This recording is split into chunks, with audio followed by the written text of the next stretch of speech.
Do you mind if I just file my taxes real quick? Like, this is the show, is you torturing me about starting and doing the show. Okay. So,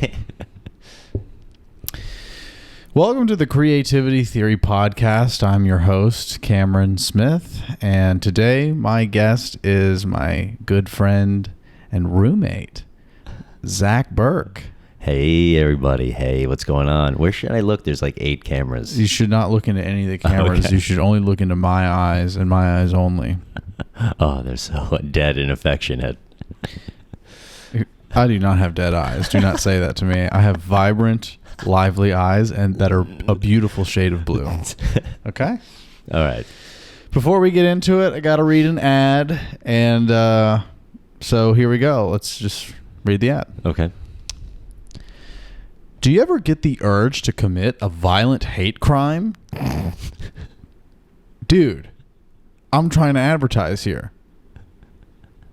Do you ever feel like purchasing a military-grade assault weapon and shooting as many innocent bystanders from a hotel window as possible? Is something funny? I hope not a lot of people are calling in for this one. Do you often daydream about murdering children, chopping them up into little pieces, and consuming them nose to tail over a single meal? This is mine? Great. Fabulous. Over a single meal. I'm talking about all the muscle meat, organs, tendons, connective tissue, and slow cooking their bones to extract all the delicious marrow and making a nice bone broth as well. If you answered yes to every last bit of all of that, then maybe you should try Tootsie Rolls. With their smooth, chocolatey flavor and chewy texture, Tootsie Rolls are the perfect treat for any occasion. Whether you're snacking on the go or enjoying a movie night at home, Tootsie Rolls are the perfect way to satisfy your sweet tooth. So why wait? Treat yourself to the classic taste of a Tootsie Roll today. Wow, you know, Tootsie Roll is really making a brand comeback. They sure are. Oh, my goodness. Oh, my goodness. Okay. Well, how are you doing today, buddy? Good, good. What a good day. I had a surprise day off now with a new job of mine, so I took full advantage of it. Saw an old friend in the hospital today. It was very good. It was very good. Yes, we both went and visited a friend in the hospital today. Yes, who I thought at first was your aunt. Mm-hmm. That's what I told you. Yeah, and for some reason, I completely believed that without any question, and I followed you around in the hospital for maybe an hour. Yes, I appreciate how ready to go you were, and like how like military like 10 hut you were about it. I was like, hey man, I'd really appreciate you do me a favor and come with me to the hospital to visit my aunt. And you were like, okay, I'll go get dressed. Yeah, I even brushed my teeth. Wow. Yeah, for your aunt. Shout out to Julia.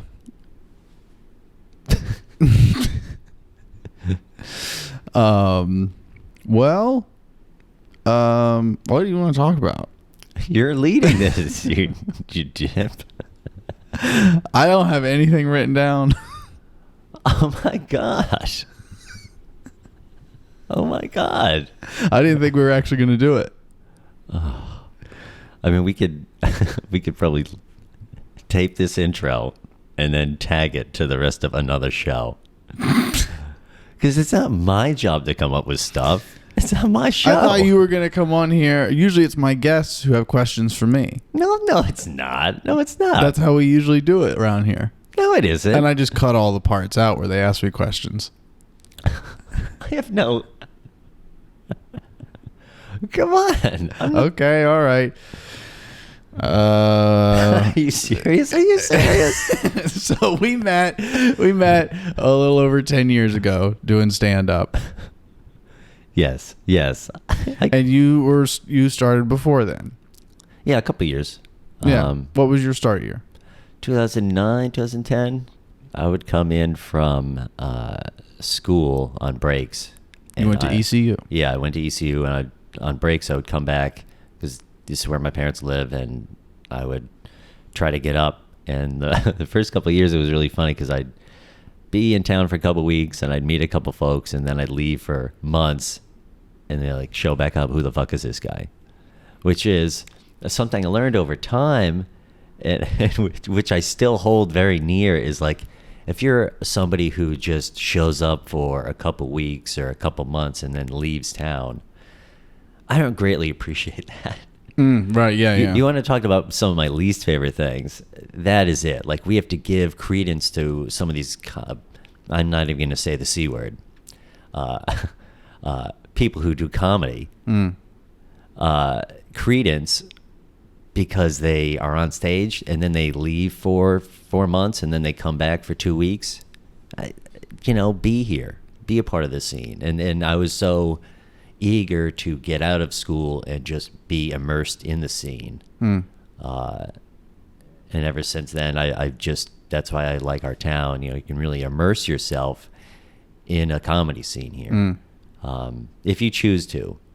But some people like, oh yeah, I'm gonna go back to home for a couple weeks, or I'm gonna go like skiing in Vail, and then I'm gonna come back and do some comedy. Like it's like a throw off thing. Like, oh, I'm gonna go back to Panama. Like I know a guy who came in from Panama, just kicking his shoes off, kicking the sand around on his feet, and now he's back doing comedy. But he'll leave in like probably a year. But we all have to glad hand for these folks, and I just want people who are here and who want to endure the experience. Right. You want a committed pool of people. Like where you been? Oh yeah, I've been in Ohio for like a couple of years. Well, okay. And then now we're throwing them on. I just or if they're really new but they get some kind of easy treatment or easy access, like, dang. Yeah, I think that makes the most sense about that frustration. It's like, I don't care if people are, showing up, once in a blue moon to pop on stage and try it out if that's what they want to do. But I can get it being frustrating when those folks that pop up like once or twice a year and have been on stage enough times to count on two hands are getting significant gigs. Get spots and just they got to grind a little more.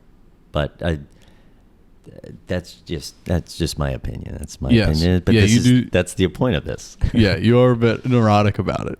I am because I don't know. We all created this, or a few of us, you, me, and a few of us created what this is, so people can have access like this, so people can come and go, and are in a pretty happy scene, a pretty positive scene, and we've cultivated that and kept that up for numerous years and numerous generations of comics, and to see some folks kind of just come and go as just like a way station just kind of annoys me. That's all. Right. Because some people they've joined the scene and they stay and they come every week and they're like, yeah, that's really cool. And then some other folks don't. So I just kind of, hi, bye. Yeah.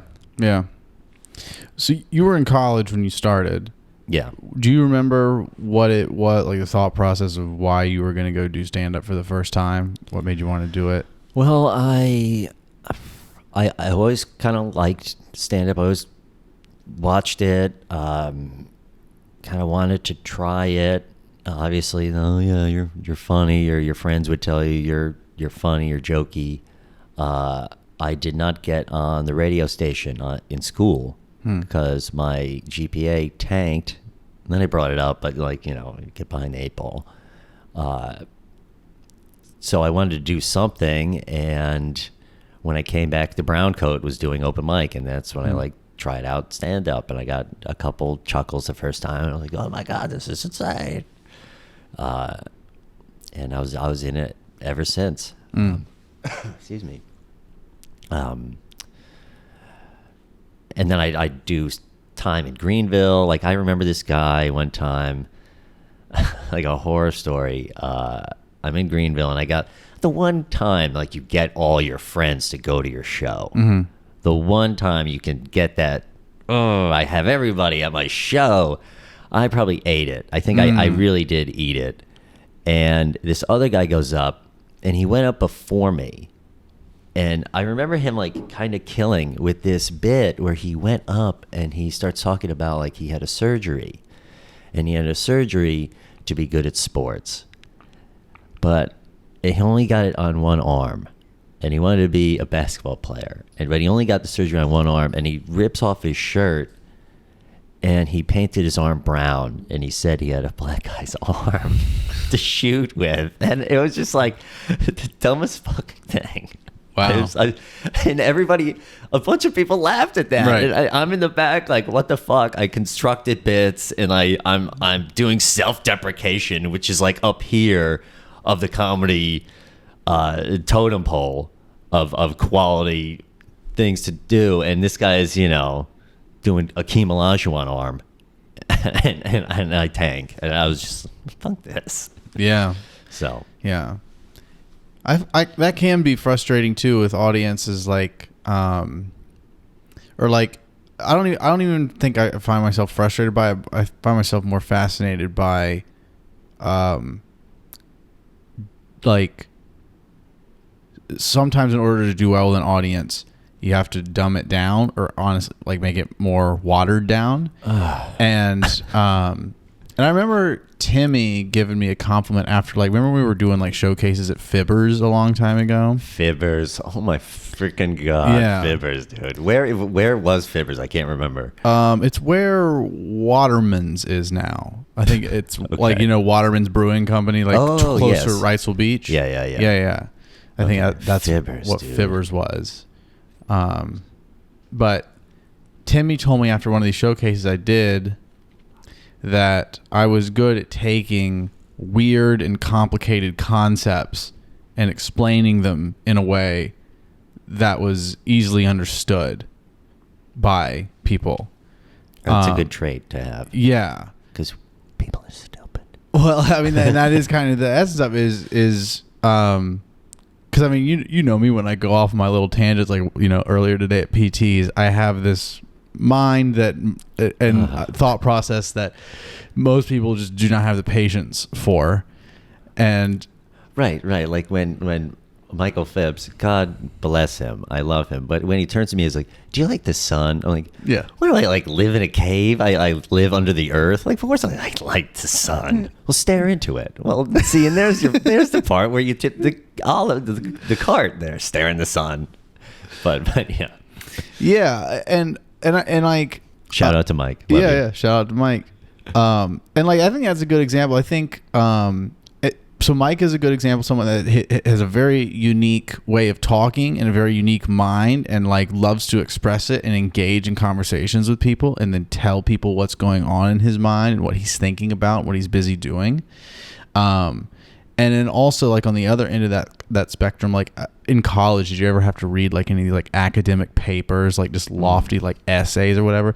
And it's, like, written in this way where it's just, like, it's hard to read. Yeah. It's just these long sentences with the biggest words possible where you have to look up most of the words at that age to even figure out, okay, this sentence could have very easily been this sentence, but you're showing off your intellect with just showing off how many big words you know. Yeah. And you're prioritizing that rather than just communicating your fucking idea to as many people as you can. And so I think that's an important part of comedy. And then because of that, it is the unfortunate thing that sometimes the really hacky shit can do better with some crowds because it's like the dumbest and lowest form of comedy. And like I pointed out on here a number of times, like I know talking to Brian about it, the unfortunate thing, like why some of the biggest comedians I want to talk about poop and farts. Right. Come on. Yeah. But I'm trying to swing a little higher at the at the sky here. Right. But it's why some of the biggest comedians there are that high up, because most people are not comedy connoisseurs. They can't Right. differentiate between the hierarchy of what's like higher quality, new novel comedy versus like, no, this is middle of the road. Everyone's been doing the same bit for, 30 years. What's the worst way to say come? Right. Yeah. Yeah. All right, that's our show. No. Yeah, we could end it right there. So you started comedy in college. Right. And college. Yeah, come to visit, moved here. Yeah, lived here, finished college, graduated. What a great day. I don't know, more comedy. When did we meet? 2012. That's when I started making that movie. Okay, so I'd been doing it for about, let's just say 2 years. Yeah. Yeah. I remember, did you ever come down to Nut Street when we would be like in a round table just doing bits? No, I think I heard about you guys doing that. And I think I might have gotten invited, but remember, I was always coming from Southport. That's right. So, that's right. And I was also still in high school when I started. So like during the day, I'm not free. Right. And Well, we'd show up like a couple hours. I mean, I guess because I would get dropped off by my pops. I wasn't living downtown yet until, I don't know, 6 years ago or something like that. But yeah, it was funny because there was no bench seats or anything. It was just loose chairs. It originally started with just like loose chairs, maybe 50 loose chairs. Okay, yeah. And we just kind of do bits and stuff. And oh man, that back porch was always the best. Yeah. Greatest times by that back porch, man. That's what I feel like the brown coat mic was most nights, was more like a comedy workshop. Yeah. It was mostly just like us comics in the audience, and then we'd just take turns going up and trying out shit. Yeah, just hanging out. I love the other night we did Izzy's mic, and we sat up in the seats, and everybody sat down there. I just felt like, well, because that's what comics do. We sit in the back and we watch from the back. But yeah, the Brown Co was definitely like a workout place, and I guess like it always has been. Nut Street was the showroom, right? Like you've always said, definitely lately, I wish we had a more seedy location. Yeah, I miss Pat laughing at us. Yes, big time. Yeah, I definitely do miss the intimate basement, and yeah, the seediness of it, the warmth of the brick wall so behind far you. away, kind of in there sometimes, and yeah, especially towards the end of, like, let's say a mic or a show, and people have filtered out, and it's just like, oh fuck, it's a giant cavern in there. Right. I just feel like the way it was, where the stage was almost at, like, it was barely elevated. You're like at level with people, and there's just the seating is all around you, and it's packed out to the sides, and then there's some people right in front of you, and I don't know, it just felt like more like, yeah, you're in it, yeah, and not like looking over it. Okay, yeah, that's a good analogy. That's a good analogy. Highlights. Any memorable times we went on the road together? One of the first times I remember going out of town was to Greenville. I believe it was with you and Bishop, and I can't remember who else, because I know there was another time we all went to Greenville where Caitlin came with me. Okay. But this first time was before that. We would go there all the time, like back in our heyday. Yeah, it was Tipsy Teapot. That was where we went. Tipsy Teapot. And I remember filming, I think, most of this. I definitely got Bishop's set, and I got mine. Oh, thank you so much. I might have gotten yours. I have no idea. You probably have it in your annals of records. Yeah. But my what of records? I said annals instead of annals. All right, I'm gonna cut that out. No, that's going in there. Yeah, we go to Tipsy Teapot all the time. That's back when like we were just kind of like meeting Shouse and some of those other kids. Because when I went there, that's when I kind of like met that scene or kind of started doing some stuff there, and we would go back and travel back and forth. I can't believe you. What the hell? What the hell? I mean, dude, I'm talking to you all day, every day. I know. There's not a question I have that I haven't asked you. Well, I know. That's what I was thinking. Like, yeah, we're just gonna regurgitate some of the stuff we talk about. I mean, I'm barely prepared for anyone else either. I just write a few things down. Well, this is normal. Well, that's good. I don't feel insulted. Yeah. You shouldn't feel. Well, you should feel a little insulted. Well, I have the best green room of anyone so far. Yeah. I also gave you quite an ad. Yeah, that's the best. That's top tier ad. I've kind of been lacking on the ads. I really brought it with that one. In fact, I've actually had that ad ready for the past like 4 or 5 episodes, but I'm saving this for Zach. Oh, awesome. That was a great one. Yeah. You're gonna get Tootsie Rolls. I can't wait to eat a Tootsie Roll. Man. And you're gonna think about all that stuff. Jeez. Man. Hey, does anyone know about our run-ins with the homeless? Less fortunate. We had one recently where we not only we saw this coming, we walked to the other side of the street. We walked, I swear to God, a different direction. I swear he went right. And then we end up bumping into him at the exact corner on Princess in front. And my heart dies. Yeah. Yeah. It is weird how the law of attraction keeps bringing us homeless people, and they like to interact with us. You had a really good scare out of me the other day. I was walking home. I don't know if anyone knows, but Cameron's a good scarer, and he... It's just as Zach. Yeah, just me. And I have no peripheral vision, and I was listening to my music, and Cameron got like right on my left side. Scared the shit out of me. Yeah. Some of my favorite things. These are some of my favorite daily joys. Yes. Got to keep you on your toes. We can let people in maybe into the inner workings of the house. Here's a question for you. Okay. Now, it's been almost 3 years at this point that I've been a roommate here. Yeah. Give me a review. Okay. Like someone pulls you aside. Like, I'm about to move in with another mutual friend of ours.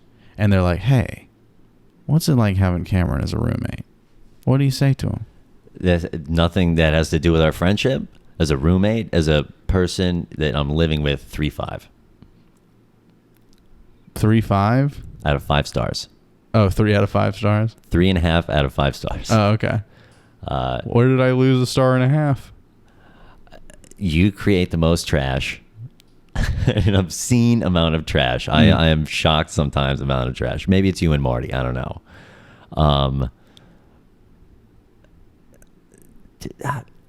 There's so many pieces of stuff out.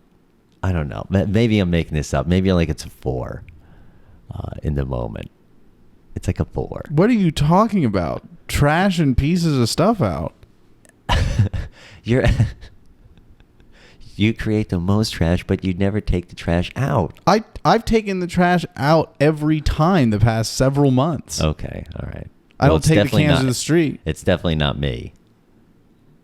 How am I as a roommate for the 3.5 years? Well, other than the fact that you produce the most trash. I take a lot of mine up to my own trash can.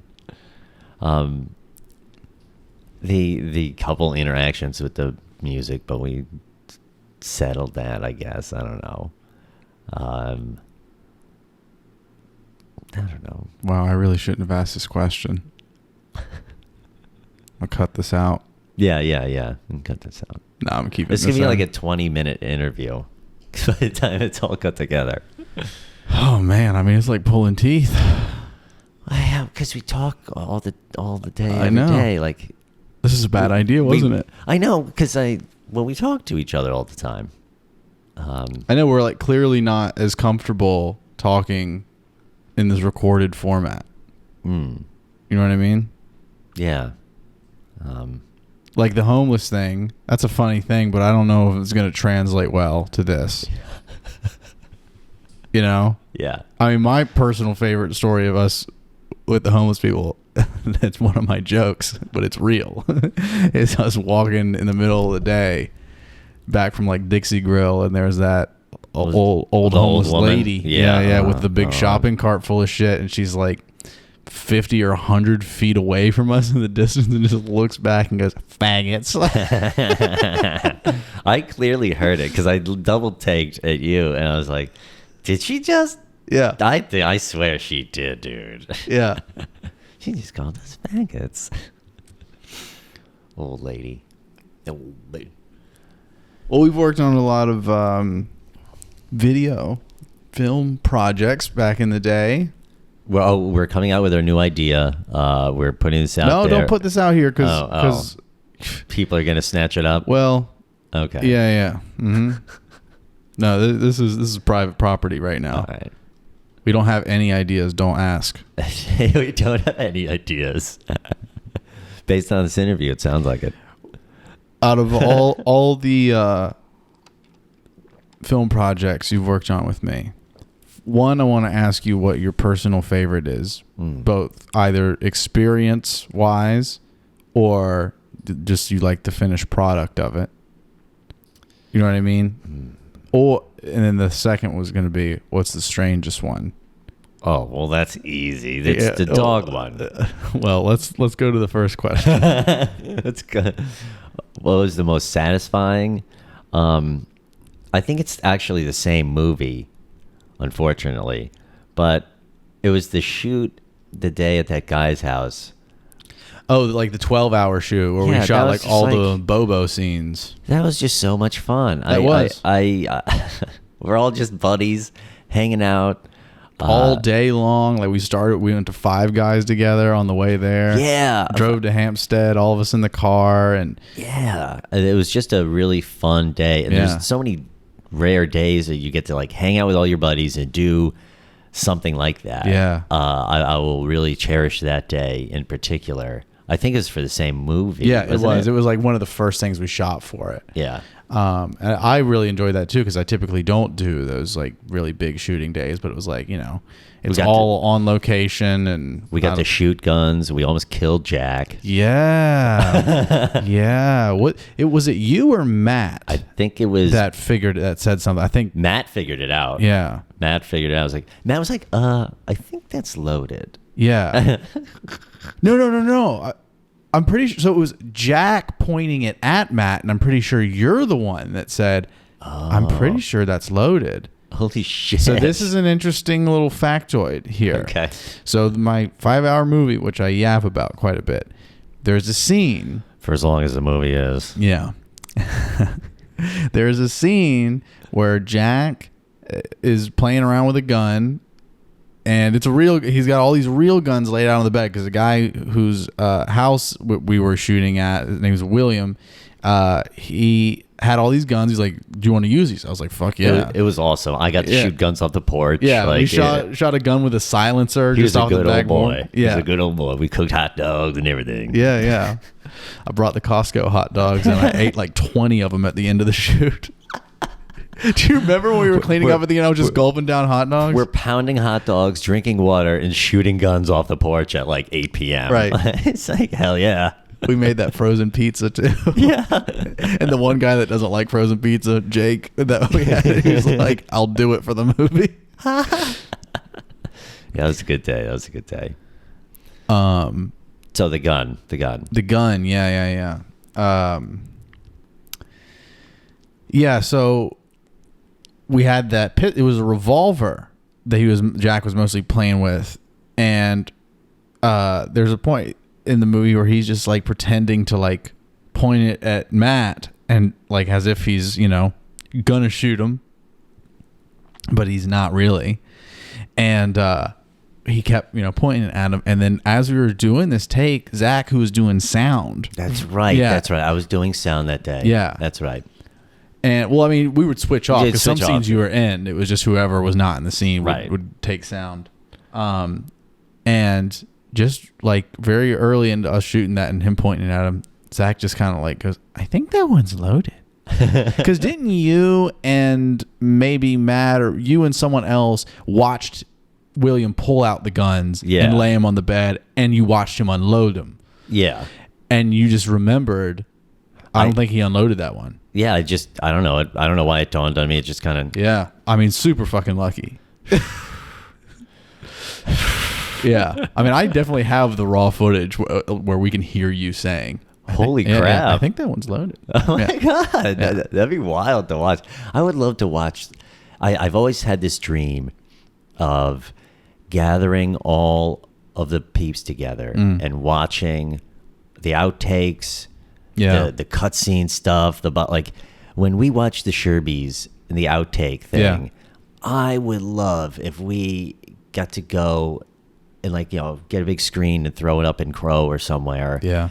And just get in there and laugh our asses off. It's the horrible stuff that we made and said and did. Right, right. And that we can't do anymore because everything's bad for saying and doing.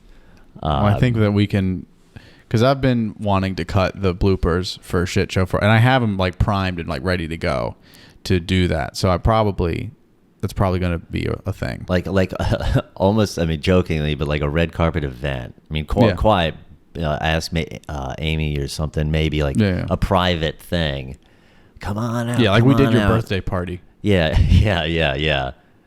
Like, come on out for the bloopers of all time. See yourself as you don't want to see yourself ever again. Right. Yeah. Okay, so weirdest shoot the strangest project. Oh God. It's probably the same project, just different scene. Yeah. Weirdest was definitely, or my least enjoyable weirdest was the poop, eating the poop. Like the whole dinner at Dave DeMiro's house. Yeah. That was a lot. Was it when we were at Brian and Joe's house and you were like scooping it off Matt and like putting it in the Tupperware? The Tupperware. And you were like smelling it. And yeah. Acting like the you dinner were into it was just weird. Yeah. It was just like, this is weird. I was and I did like it with my shirt off. Yeah. I was just losing my mind at that point. I was almost done with the movie and I was just trying to make things stranger. Oh God. I mean, the dinner was just odd. I did that weird dance or something. I did some weird. Yeah, it was just strange. What did you think? Like, just as like, that project kept rolling out. None of this makes sense. In my mind, it still doesn't make sense. Yeah. It doesn't matter how many times you explain it to me. It makes little to no sense. And then when you watched it, when you went to the premiere, what were you thinking? Oh my God. Why are we spending 5 minutes zooming in on a blade of grass in the mud in the rain, listening to Stained or whatever music was the backing track for that push into rain mud, and then it's there were so many spots in that movie. You're like, am I on a crazy trip? Like, what the fuck is happening? It's very psychedelic. Yeah, like the colors and and then we're back to seeing the guys, and Johnny Gray is like a socket in his butt or something. Mm-hmm. Yeah, zooming in as Johnny Gray's butthole was really... Dude, I remember that happened to me. It's like you mugged us. Yeah. It's like you jumped us. Because I remember oh. Yeah. I remember the whole theater that was there at that point. Yeah, I closed my eyes after because I saw it, and then I didn't realize that you kept zooming in. You wouldn't you wouldn't let go of us at that point, because I remember opening my eyes and it's just there but closer. Oh God. And at the end, everyone's crawling around in diapers and stuff. Just none of that connected for me in my head. Yeah. I don't know. Addison's character was mean in one of those. It wasn't the Jerbies. It was that other thing. It was when they were R-wording around. Are you talking about where he played my autistic son in the Chris Spike story? Yeah, he wasn't mean. I was mean to him. Oh, okay. Yeah. That was a weird one. It was a really offensive portrayal of a retarded person. And oh my God, and that I wish I would have talked about this with Tyler Wood a little bit. I definitely, when I have Addison on, I'll talk to him about it. But casting that role was so fucking funny because at first I wanted to ask Tyler to do it. And immediately, I remember it was like sitting out back, you know, like Tyler was out back at Crow. And, you know, Tyler was the one I was talking to about it. And then Billy Rain was nearby. And I told Tyler, I was like, so I want you to play my retarded son. And then he's like, absolutely not. I'm not doing that. And I was just like, oh, good old fun Billy Rain. And I was like, all right. And then Billy over here is like, I'll do it. And I'm like, really? And he's like, yeah, man. Fuck yeah. Send me the script. Yeah. And I'm like, all right, word. So I finish up the script and I send it to Billy. And then like later that day or the next day, I miss his call and he leaves me a voicemail. I probably still have the voicemail. And he's like, hey man, just read the script. I wasn't expecting that. That's a little much. That's a little too far. Great. And then I was like, damn it. And I was like, well, who the fuck can I get? And I was like, Addison. He does not give a fuck. No, he does not. Yeah. He lives up to that phrase. Yes. He does not give a fuck. And I was like, why did I not ask him first? And I'm so glad I ended up getting him because my direction to him was, I want you to play my retarded son, and I want you to do it in a way that is absolutely inappropriate and offensive. However, also real. You know what I mean? Yeah, like, yeah. Like it's like, no, I've seen it that severe before. That is real, but man, you really shouldn't be doing that. You know, you really shouldn't be portraying it that way. I also loved. See, you have to remind me if it was the same project. Bishop, we were at Kate's house, and that's the 5-hour movie. Was it the Triangle Home? And Triangle Home. Lipstick and the wig on. Oh my God. That was a really fun day. You were negging him on about getting short loins out of the grown man. Yeah, the grown man. Kate was on set, former ex. Shouts. That was a really fun day for your boy. I had a very good time. I heard. Yeah. You're getting your dick wet. I know. I got around was it third base that day? Yeah. Like while we were shooting in the other room. Literally, yeah. You guys are shooting and I'm shooting. Very small house, by the way. Very small house, by the way. Yeah. I told you we just gotta be quiet. Little insight to another film. There's my insight. Wow. So behind the scenes. So, any other? I mean, those are the couple of things that we worked on together. I've done like helping stuff with you. I've helped you do stuff a number of times. Yes. Walking around the street the other day. Oh, Jesus Christ. Man on the street for you. What was what were you asking people? Why am I so lonely? We got to cut this out because I can't let people know I'm doing this project. Okay. Yeah. Never mind. It's okay. Okay. What else? Ask me. Yeah, tell me what to ask you. Yeah. Ask me stuff. What are your political beliefs? I believe that both parties blow. What did you think during there needs to be a new super party. What did you think during the last election cycle when I was asserting to all of you in the House that I really like Donald Trump? I just thought it was a put on. I just thought it was funny. You thought I was kidding? Yeah. Okay. I think you're both of us. I mean, the other person, the other person is. Both of us believe that you're smart enough to understand the maniacal nature of what he's capable of, or whatnot. You're smart. You're smarter than you want people to know or let on. I don't know, man. No, we know. I mean, like to blow your cover. Like, yeah, you wear like, Daffy Duck shirt that has a gun and like is holding up a bank, but you're also like, yeah.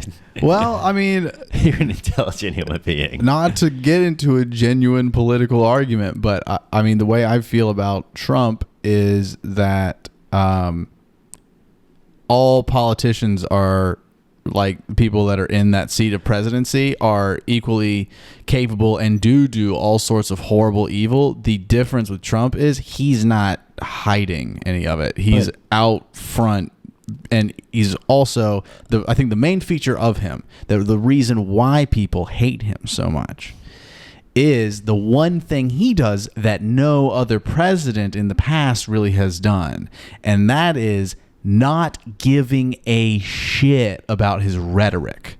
That is everything. It's his whole image.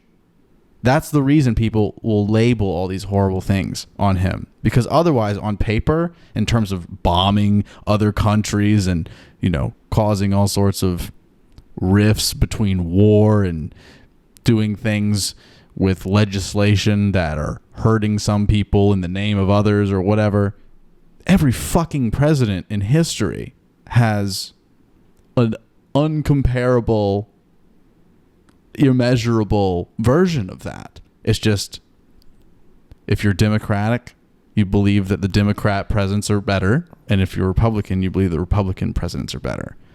And if you're in the middle, like I am, you're like, they're all the same. It's just a different evil here, it's a different evil there.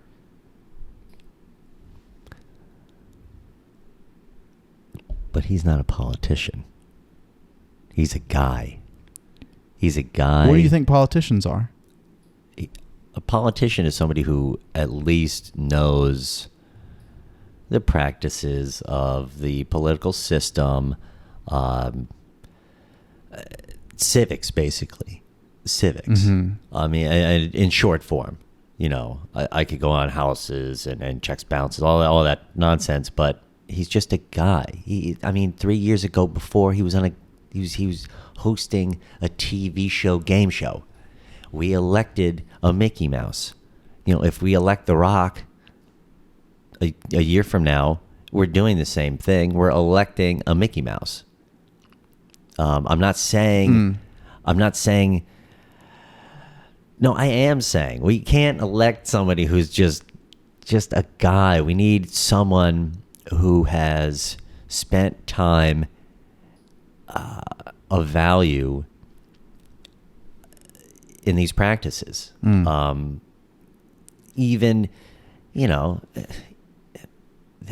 with shitty grades or whatnot, Bush had to learn political practices. He learned them. He wasn't just walking around just saying, I'm going to do this and I'm going to tell China to eat it. And everyone's like, whoa, I'll buy a t-shirt. I'm going to buy Trumpy Bear. I'm buying Trumpy Bear. Because he can pump you up. I'm going to pump you. I'm pumping you up. But that's not real. That's not real. Because he has to still go by general practices of...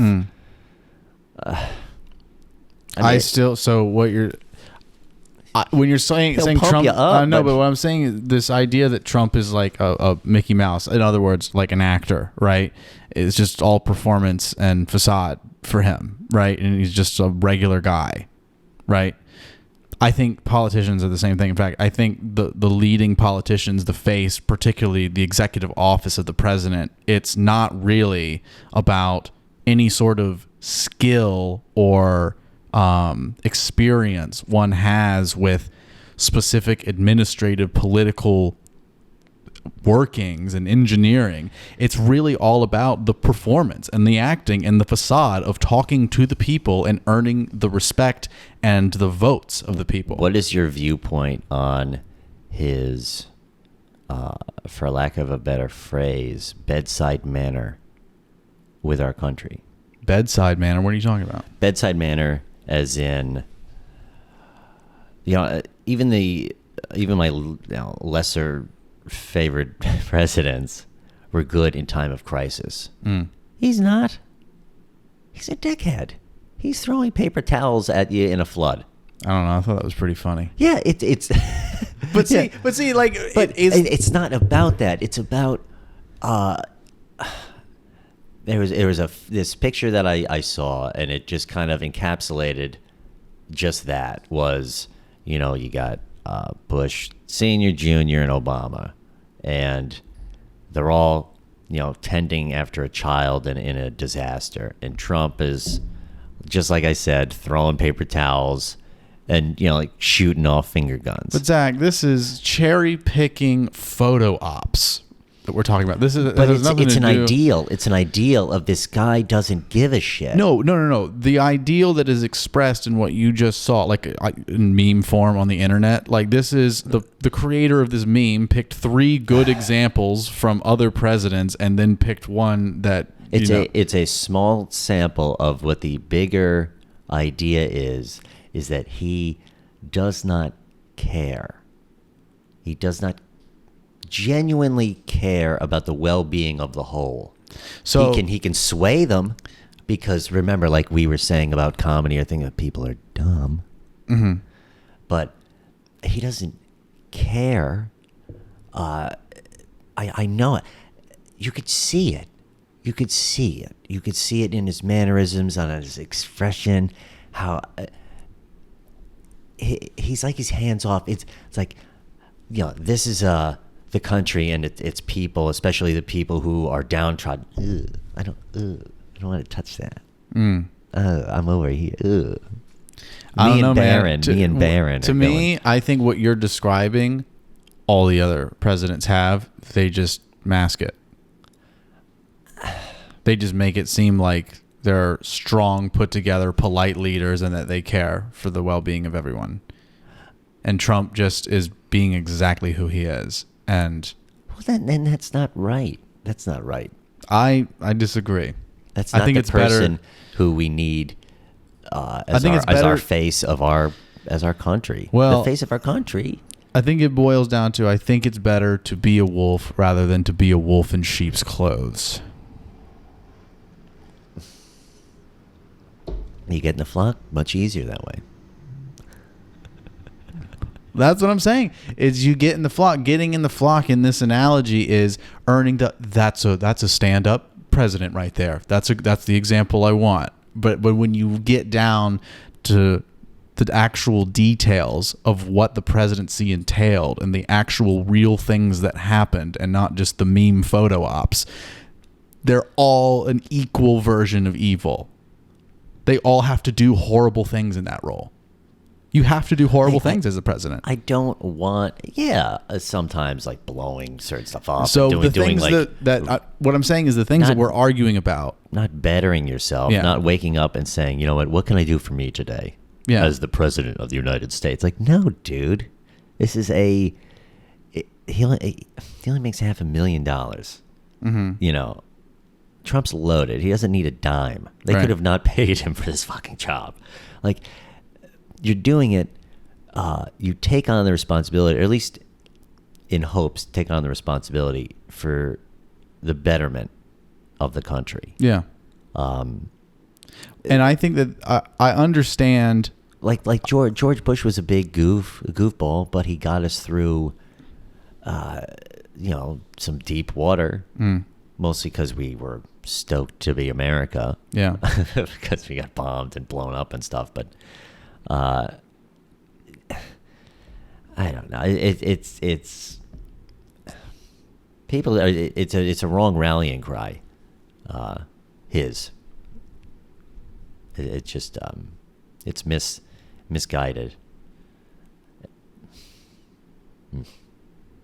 Yeah. I don't know, because I think that there's still an argument, like this idea that he doesn't care and he's just doing it for some power motive. I understand that argument, and I understand that perspective, and I understand all the stimulus that can be put into someone's head that would give them that perspective. And I also understand all the other opposing stimulus that gets people to believe he's the most caring. That think he gives the most amount of a shit. of any president, and he's actually doing things. And I don't buy either one of those narratives. Okay. I don't buy either one. The narrative I buy is I have no fucking idea. The only thing I do know is I think that he's just the same evil as anyone in that. You really don't think that he's not waking up and looking out for number one? Yeah, no, I literally think that every single president has a capacity for doing great things and also doing horrible things. And I think virtually every single president has had to do both great things and horrible things. Yeah, making tough decisions. Yeah. Now, hold on, let me finish this. I think every single president has done great things and I think done horrible things. And I think in terms of measuring which president was doing more great things or more horrible things, or which president was all good or all bad, I think has to do with this smoke and mirrors facade, like how the press presents them, what information you have, or how you've been presented this individual president. And I think the reason Trump is so polarizing and why there's these people that think he's the second coming of Jesus Christ, and there's people that think he's the second coming of Satan, like the extreme ends here, is simply because of the way he presents himself. Like that polarization is completely his character, that he does not behave like a politician. He does not. He gives a shit about the country, I believe.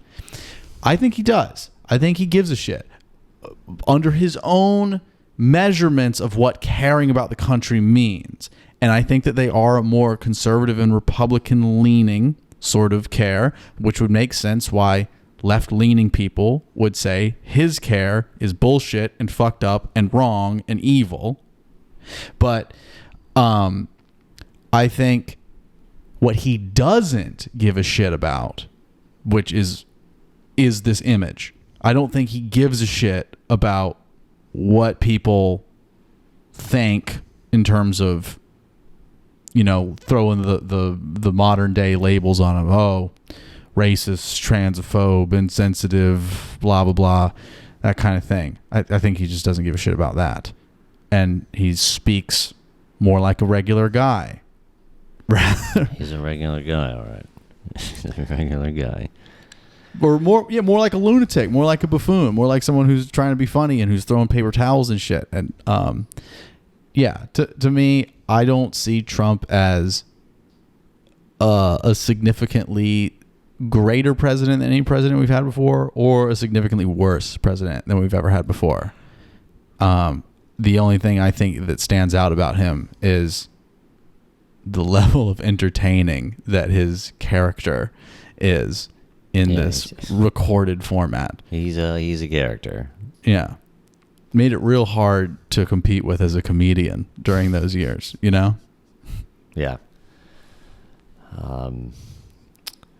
What is one of your recent favorite memories with me? When we were arguing about Trump just a little bit ago. No. Going to the hospital this morning. Oh my God. That was the biggest scam. Mine was you picking me up from work when I crapped my pants. Oh wow, you were just going to go right in with that? Yeah, sure. Why not? No one watches this. Not this far anyway. After I started supporting Trump, kind of. Not really. I wasn't really supporting. It's more playing devil's advocate. Great. Oh man. You going out tonight? I gotta go to Izzy's know what to show. do on podcasts. Oh, you going to Izzy's show? Yeah, I'm shooting it. Oh, where's her show? The city stage. Oh shit. Yeah. Want to come? Yeah. Maybe. What time is it? It starts at 8. I gotta get there between 7 and 8 to set up. Here, put this podcast out really fast, and maybe we can help promote it. There's no way. By the time this comes out, it'll promote a show that happened 3 weeks ago. Yeah, this episode's probably not going to come out for like a month. I mean, we can always redo that. I'm just not maybe I'm not a good podcaster. No, it was fun. How are you doing this? Oh, okay. We'll do another one. It was fun at Hunter's because he was absolutely blitzed, and I was fearing for my life. I think that's why that one was so fun. We also had each other. Yeah, thank God. Thank God. When he fell over on you, I forgot. I thought that was the greatest thing in podcast history. He was fucked up. He was so... Because he kept doing fireball bombs or shots. And I think I had one. And he kept in like, here, have another. And you'd be like, no. And I'd be like, no. And he would just take them. And he would keep throwing them at the camera. Did I ever take any? I don't think so. I don't think so. Yeah, because you were just like, no. Okay, yeah. Yeah. No. Okay, yeah. So he got blitzed. And yeah, he was just like leaning back and forth. And then he finally toppled over on you. And it was just, it was the best. It was really great. I could just see your smile through all the cigarette smoke. I feel like favorite memory with you, it might be shooting one of the things that we shot together, because I just always loved doing that, and you've always been fun to work with just because you're the way you do yourself on stage when you do your shtick, like your bodily movements and shit. And I like when I give you a weird direction and seeing what you do with it. That's I like the loins thing, because I've always liked your direction. I don't know if I told you that, but because I think loins is something you just said, like improvising, and I liked it, and then I kept telling you to do it. Yeah, I like your direction. You give me kind of an idea, and you push it. You push it. Yeah, give me a little more. I guess that's what directing is. I don't know, yeah. But it's you stoke that one part, until you get it. I mean, that's definitely how I was doing it on that movie, because it was so, no script, and it was so freeform. But I know you did like sound, or like helped out on something like that Zygote movie. Remember we were shooting at like Hugh McRae Park, and you were holding up that reflector, right? And like that was a very scripted thing. So the way I was directing that was very different. Well, that was with what is that, Broad? Jesus. What? Her name is Emily. You can't say Broad anymore. You can't say Broad. Why can't you say that? Not about women you respect. It's I don't know her. I mean, come on. Well, she's fucking starred in a movie that I made. I'm not gonna go calling her a broad later on. I think that's like a term of endearment. It isn't. We need to start turning these words back into good words. Okay. I think a lot of people have taken words and just ran with them in a negative way. Broad is like bitch, but from the 50s. I remember we would joke around, and Steve Mars would say broad. Hey, you broad. He would do it in like New York, Boston accent. Yeah. Oh man, that's where we first joke about broad and babe. I don't know who first started saying babe. Maybe it was Bishop, but that is like comedy lore. Yeah. Is us calling each other babe. Sean Webb, we'd call Sean babe. Did you go to the funeral? Yeah. Were you there? Yeah. Man, that was wild. Has anyone ever talked to Menage? I don't think I have. Menage? I don't think you ever maybe met him.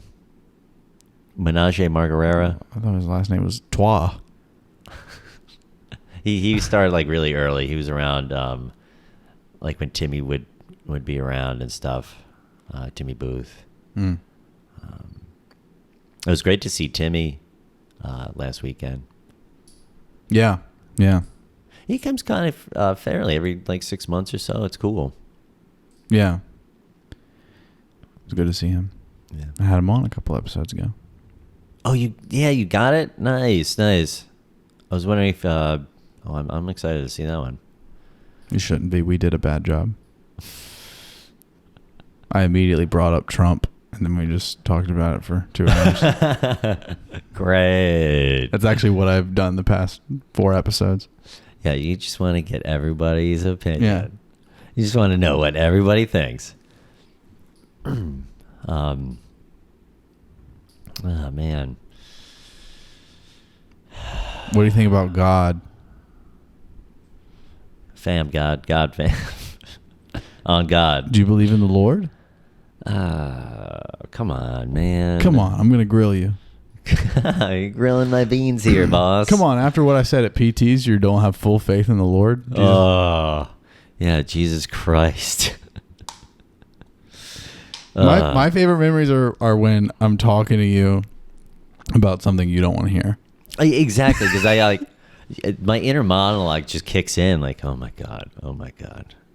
I'm selling it. Am I selling it enough? Is he believing this? Is he believing that I'm here, conscious in the moment? Oh, I can see you leave. I still go. I'm still like, I'm gonna keep going because I can see you leave. Yeah, I don't. It's not about him hearing me or understanding. It's about me saying this out loud and hearing what I sound like. I could see you leave.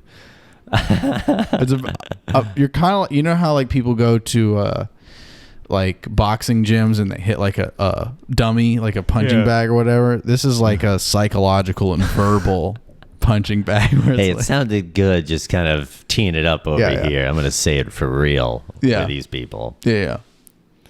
It's like me trying jokes on you, but it's not jokes. It's philosophical preachings. Yeah, you start hitting me with that. I just had to look at that girl's butt. I didn't care if that guy beat me up. Yeah, and then you said, dude, look at that girl's butt. And then we both turned and we're looking at it, and she looks right at us. Yeah, right at us.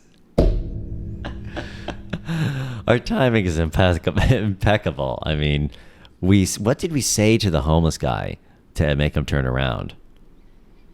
I think because I was talking about his all that shirt. I was like, dude, that guy's got an all that shirt. That's pretty sweet. Let's go talk to him. And then he was like, oh, I think I said he had an all that shirt from a very far distance. And then he turned his head. Oh. Like, I can't believe, I feel like it's a coincidence that he looked back because I feel like there's no way he heard me say it. Yeah. All that. And I was kind of like, oh yeah, that's kind of cool. And then I realized like he was like climbing the wall and licking the floor. Oh, he's homeless. Yeah. People are going to get a really nice perspective of who I am from this. I feel like this will be a different perspective. Yeah. Yeah, I mean, I can't. I feel like there is a specific memory that I'm not thinking of because I really do like that question. But I feel like I've There's more probably so a couple good trips. Or yeah, like, I feel like I more have this general sense of you're someone I really enjoy making laugh, and like it feels really good to like get you. You know what I mean? And especially when in these moments where my big my gets are like you and like Bishop. Yeah. Bishop's always like, wanted. He's always like wanted for a laugh. Yeah. But like these moments were like, I think there was something you asked me. What did you say to Phil this time we were in my room? I think it was something like we were just hanging out in your room, and then I just casually said like, "Hey, do you guys mind if I plop my penis out on the desk and flatten it out with a hammer real quick?"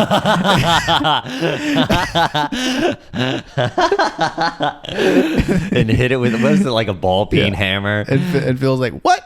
Whoa, no, man. dude!" No, dude. And then you're just dying laughing at that. I know, because it's off of the first reaction is what you say, which is absolutely abstract. And then the second thing is Phil's reaction, which is like, "Whoa, man, I don't know, dude." Yeah. Which just cracks me up because Phil, I'm going to pull out my flaccid member and put it on your thigh. Is that going to be okay with you? Whoa, dude, no, man.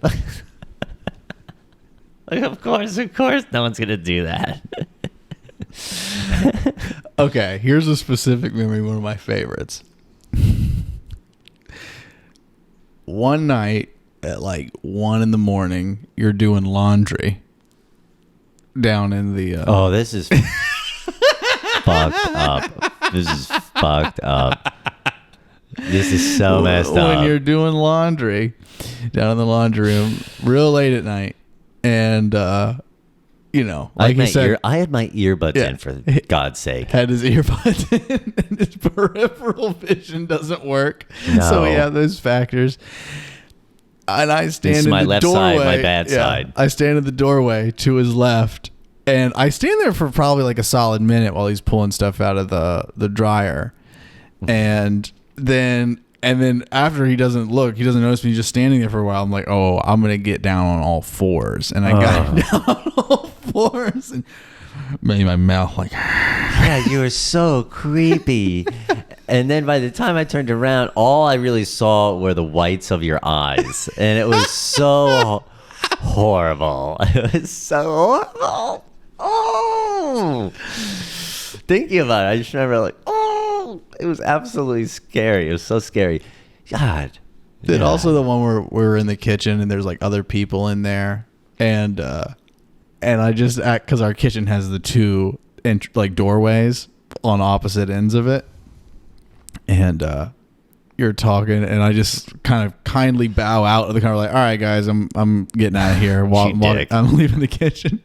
And then I got on all fours and circled back to the back doorway. Yeah. And just ran up behind Zach like a zoo animal. I think I was holding like a plate of food, like wings or something, and I just like scared the absolute crap out of me. I like almost spilled the food. I was a mess. I think I started crying. You started like me, like I went off in a whole nother place. That was definitely a little extra. Well, and then one that was really funny that made me start absolutely laughing was you pulled out those was it inflatable claws from your the lobster claws. I don't even remember this. Oh man, I was also having a good time, and yeah, you just started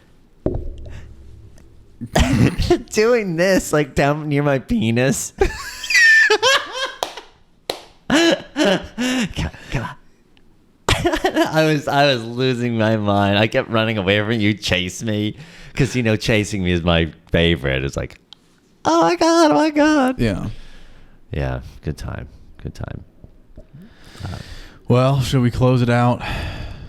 Yeah, we can always do it again. Yeah, we'll do another one someday. Yeah, and I'll be better next time.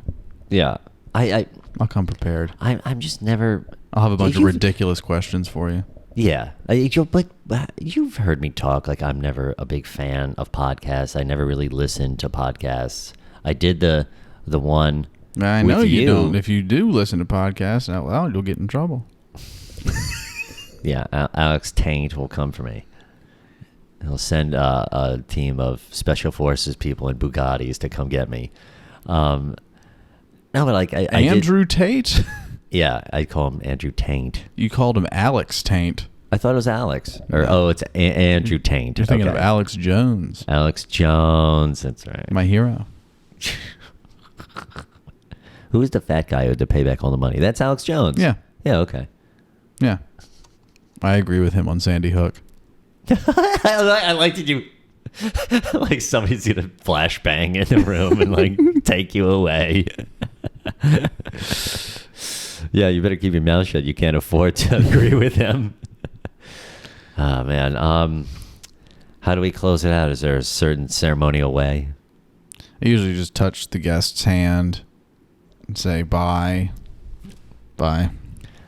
Bye, babe. Thanks, everybody, for listening to this episode of the Creativity Theory Podcast. I'm sorry if the quality of this show is suffering. It is all me. I'm just getting real apathetic about this, and I don't know if I really want to keep making a podcast. But and we're really good buddies who see each other. I'm going to see him right after this in the kitchen, and he's going to chase me around in the kitchen. So just to let you on the inside here, we see each other constantly. The other shows are a little more spicy because you don't see that person a lot. But I'm Zack Burk, okay? I'm in this motherfucker. All right. This is a lot of. We can't cuss on this podcast. I'm cussing on this podcast. We can't cuss on the podcast. They'll find me. But I'm out in the streets. Catch me. Somebody asked me the other day, when's my next show? I don't fucking know. I do know I'm going to work though, making that money.